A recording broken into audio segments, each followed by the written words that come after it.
Let me tell you about the shittest job I've ever had. I was 18 years expired in my first year of university, sporting a haircut I would best describe as Justin Bieber's ugly cousin meets used floor mop. The job was at a cafe. No, not a trendy barista. No, not an edgy chef. No, not even a waiter or a runner or a coffee bean. Hello. No, I was washing dishes. Actually, specifically mugs and glasses. Clearly, the role of full stack dishwasher was a cut above my skill set. But the job wasn't shit because of dishwashing. That is a noble and honest trade. The job was shit because of the workplace environment, which was, funnily enough, just like drinking a tall glass of dirty dishwater anyway. The cafe was run by two brothers. Let's call them B1 and B2. Not to protect their anonymity, as I don't actually remember their names at all, nor for the resemblance to the iconic playful bananas and pajamas duo, but more functionally using B as an abbreviation for big piece of shit 1 and big piece of shit 2. Can also definitely rule out the pajamas part. I don't think they ever slept, as one of their many talents was observing Bring Your Cocaine to Work Day, in which a former colleague told me one day she walked in to the female bathroom to find one of them snorting off the sink while the cafe was still open. A uniquely unexplainable, creepy, yet somehow still gutsy move. This job sucked for many reasons, beyond of course the daily occurrence of someone coming up to me complaining about their subpar scrambled eggs, which clearly I had a lot to do with while my arm was shoulder deep in swamp water. And just a side note, if you were considering going for a hospitality service job, always go for the one in which they sell booze. Yes, it's a wilder ride, true, but there's nothing worse than trying to please a bunch of tired and sober adults with a resting, "Don't talk to me till I've had my coffee" face. Anyway, reasons why this job sucked.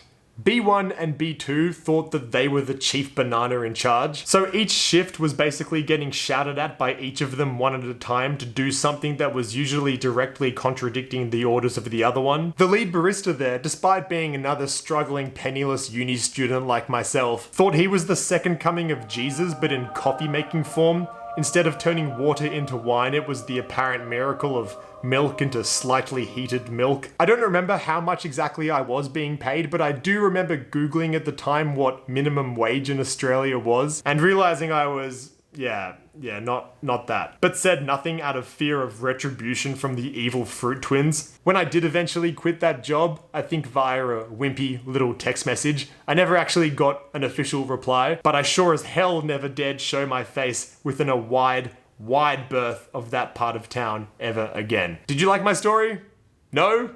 Alright then. But in the midst of that job, while rubbing lipstick off completed lattes while a cokehead boss yells at you questioning your worth as a human being, it got me onto a question I've been mulling over ever since.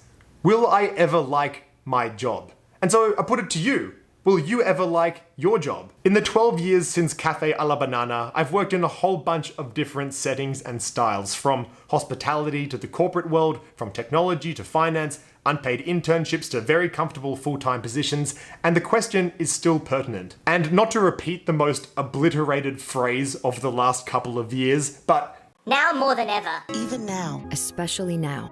Especially now. Right now. Now more than ever. More than ever. Today, more than ever. Today, more than ever. It's a very relevant one. People have always searched for meaning and fulfillment in their work, but nowadays where people have recently gone through extremely turbulent times for work, self-employment and underemployment and remote work are hugely prevalent, stagnating wages versus soaring inflation is putting more pressure on the economic value of work. You might hate, be indifferent, kinda like, or even love your job, but if you're anything like me, this question always remains front of mind. And so in this video, I want to share with you, at least at this stage in my life at 30, the 3 working conclusions I have to this question. That's right, another 3-part video. You are most welcome. Let's have a crack at answering, will you ever like your job? Here's the first thing I've learned. Be grateful. The fact that you get to ask yourself this question means that you are one insanely lucky bugger. Now stay with me here. This is not coming from an angle of trying to make you feel guilty about being born. It's purely here to make you relax a little bit. Let's take a look at some numbers that might apply to you. According to Dr. Ali Benazir, and he's a doctor, so immediately he knows much more than me, that just wraps it up. The chances of being born as you are at this time in history is approximately this. This number has commas in its exponent. Throw some respect on this thing. As for jobs in today's terms, if you make more than $10 a day, you are in approximately the top third of income earners globally. But if we wind back the clock just a little bit, say 200 years ago, your work life would consist of, "Congratulations, dear boy, you have made it to 5 and are not dead yet. Off to work, you fuck." Whatever you were forced to do to survive, and if that job itself did not kill you by the time you reached double digits, something else very likely would. Can you imagine being a chimney sweeper in 1822, asking if you can work from home tomorrow? "Oh, you can work from a home. You can work from my home. As fuel for me chimney." My point here is that if you are able to be employed in some kind of capacity that allows you to afford food and shelter for you and your loved ones, you are already doing extremely well, relatively speaking. And there's something very important to be said for being grateful for that, before you worry about how much you enjoy yourself when you are at that job, any more than the factual value exchange that is already occurring. Your labor in exchange for money. So let's always keep that front of mind. But yeah. Give me something else. Okay, here's the second thing I've learned. Always learn. There is no such thing as a bad and worthless job. Nuance is important here. Bad and worthless. There is always something to be learned from any job, and it's your responsibility to seek out what that is. To break this down, let's loosely categorize all jobs into 3 types.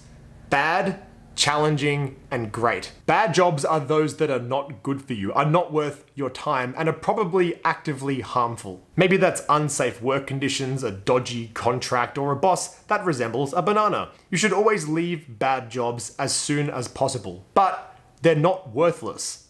Why? Because a bad job teaches you when and how to be self-aware, to call out bullshit when you experience it, and then to simply walk away. Challenging jobs aren't easy, but are even more valuable.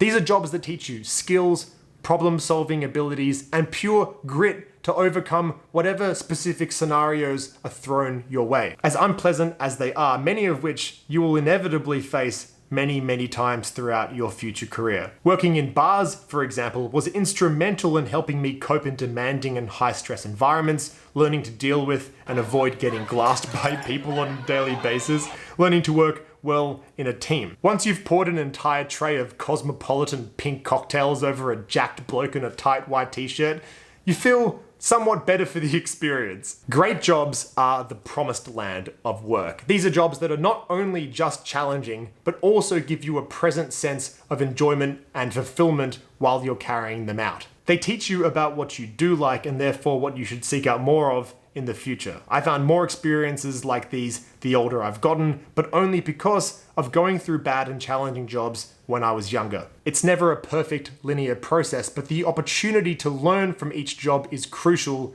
and is solely up to you. This might be too extreme for many people, especially those who see a job as just a means to an end, and fair enough. But my belief is that over the long term, you actually have a moral responsibility to move towards great jobs. Or in other words, work that you love, because work that you love will be work that you do best at, and work that you do best at provides the most potential for the most value to the world around you. And given, as we established in lesson 1, that you are insanely lucky to be able to ponder and move towards the possibility of work that you love, I believe that you have a sacred responsibility to get there.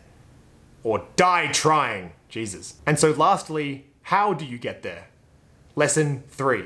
Fulfill yourself, nothing else. This is the most practical advice that I can think of. In my experience, your best bet at moving to a place where you love what you do is to dedicate as much time as you can afford to finding and cultivating whatever personal interests, hobbies, and skills you seek. But this requires 2 key ingredients: balls and patience. First, balls. I like balls. When you were at the beginning of this discovery process, you were at the furthest distance away from it being an employable skill that has any value. So there has to be a degree of courage and a leap of faith involved here. But so long as you stick to a mindset of asking, what do I like to do, instead of only ever asking the question, what jobs exist out there, then you will slowly and clumsily but eventually meander to a place of having competencies in things that you like to do, which will allow you to get paid for that thing. Yes, you might be into some weird small niche like selling bananas in pajamas memorabilia, but in this day and age, there's a high chance that whatever you can become good at, you can find others who want it. This does involve risk and uncertainty when you start out, and it doesn't gel well naturally with our preferred lifestyle of playing FIFA and hoping that a paycheck comes out of the disk drive. Nope, no time for that now. The computer's starting. But if your end goal is really to find fulfilling work, it's the only way. The second ingredient is patience. Developing skills takes time. You will make mistakes along the way, you'll take the wrong job, you'll stay for too long, your idea of work that you like will shift forms along the way, such that you were never likely actually there, as it were. But it is essential to nonetheless continue on this mindset to slowly clear the air. But one word of warning to wrap up. No matter what you do, and no matter what your judgment is on how important finding work that you love is to you, never fall into the trap of standing still in bad or even challenging jobs by kidding yourself that they're stepping stones when you spend every waking hour at that job wishing you're not there, while spending every waking hour you're not at that job doing a whole lot of not much about what comes next. Unfortunately, there is an endless supply of bad jobs and bad bananas out there who are very, very happy keeping you washing dishes for the rest of your days. And then you ain't going nowhere, and you have a responsibility to go somewhere. If you got some value out of this video, then that's amazing to hear. All you have to do to give me some value back is like the video and subscribe if you haven't already to hear more rambling lessons from some bloke. Super authoritative source. Sorry, Dr. Benazir, but 10 to the power of 2,685,000 ain't got nothing on 54 subscribers. And by the way, what's your favorite banana in pajama? Is it B1 or B2? See, to me, it kind of feels like B1 is the real go-getter of the bunch. But B2 has a more mysterious element about him that kind of makes you want to find out more. I don't know. Let me know your thoughts. I hope wherever you are right now in the world, you're taking care of yourself, keeping well. I am slightly less sick than I was last time I made a video. As you can tell though, I'm still quite congested and I feel like... But it's okay, we're getting there. Take care of yourself guys, chat to you soon, bye bye.